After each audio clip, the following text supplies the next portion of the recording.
Hujambo msikilizaji na karibu kwenye kipindi Uchumi na Biashara, langu jina ni George Swaka.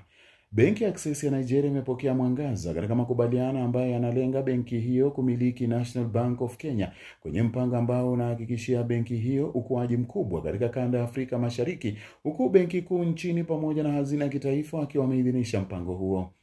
Katika notisi ya gazeti la serikali ya tarehe 11 Aprili, gavana wa CBK Kamau Thuge alisema mdhibiti wa benki aliidhinisha mpango huo mapema Aprili, huku hazina ya kitaifa ikiidhinisha mpango huo Aprili 10 mwaka huu. Kutokana na mpango huo kuidhinishwa, benki ya Access sasa kuunganishwa na benki ya NBK. Katikati ya mwezi Machi, ripoti zilionyesha kuwa benki kuu ya Nigeria ilikuwa imeiwekea masharti benki ya Access kuachana na biashara zake katika Jamhuri ya Demokrasia ya Kongo. KCB na benki ya Access zilitia saini ununuzi wa hisa mnamo Machi mwaka jana na kuweka mazingira kwa benki hiyo yenye makao yake nchini Nigeria kupata NBK inayotatizika mara. KCB na benki ya Access zilitia saini ununuzi wa hisa mnamo Machi mwaka 2024 na kuweka mazingira kwa benki hiyo yenye makao yake nchini Nigeria kuinunua NBK inayotatizika, ambayo imekuwa ikiumbishwa na matatizo. Kwa sababu mpango huo ulihusisha vikundi viwili vya benki za kimataifa vilivyoorodheshwa, idhini za udhibiti zimechukua zaidi ya mwaka mmoja na zimejumuisha idhini kutoka kwa mashirika ya ndani na ya kikanda ya kudhibitisha uaminifu.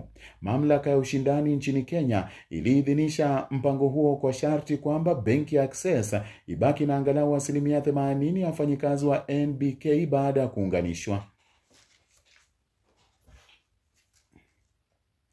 Bei ya petroli, dizeli na mafuta ya taa ilishuka kwa shilingi 1.95, shilingi 2. Bei ya petroli, dizeli na mafuta taa ilishuka kwa shilingi 1 na senti 95, shilingi 2 na senti 20 na shilingi 2 na senti 40 kwa tija.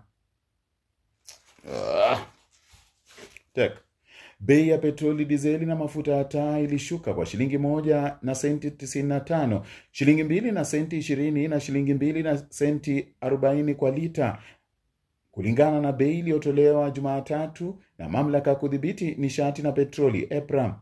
Wateja kunufaika na bei hizo kuanzia Aprili 15 hadi Mei 14, huku lita moja ya petroli ikiuzwa kwa shilingi 174 na senti 63 jijini Nairobi, nao dizeli ikiuzwa kwa shilingi 164 na senti 86, nayo mafuta taa yakiuzwa kwa shilingi 148 na senti 99. Wateja wa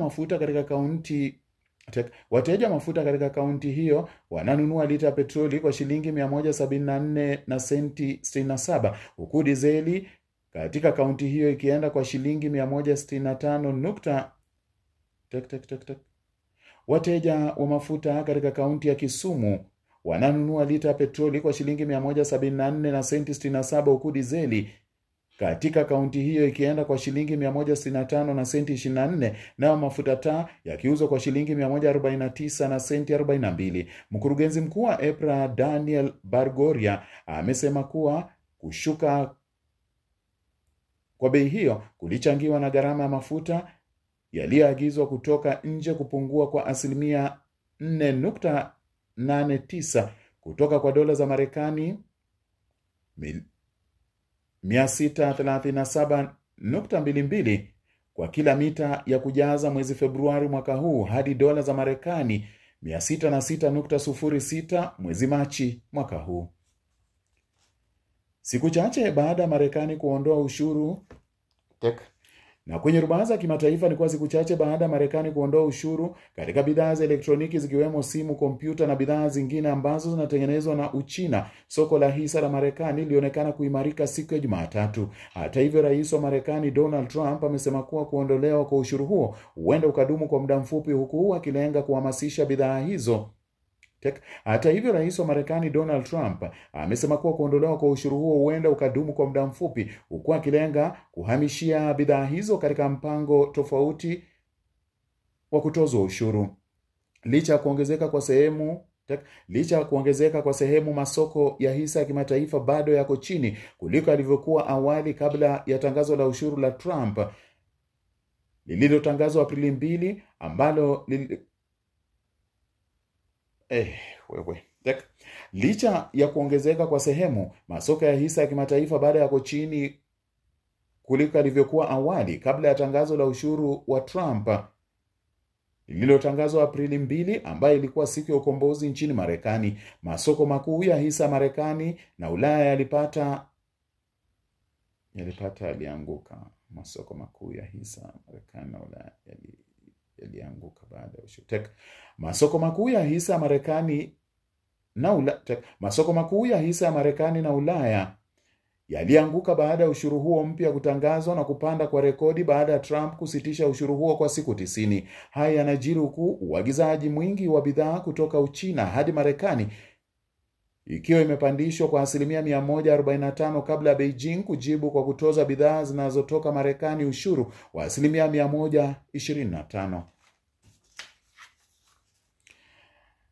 Na katika soko na bidhaa, maharagwe aina ya Rosecoco yanauzwa kwa shilingi 900 kwa kilo katika soko la Nandi, huku kilo moja ya nyanya ikiuzwa kwa shilingi 90 katika soko la Kakamega na shilingi 60 katika soko la Gikomba. Samaki wa kuchomwa aina ya tilapia anauzwa kwa shilingi 120 katika soko la Siaya na shilingi 650 katika soko la Chwele.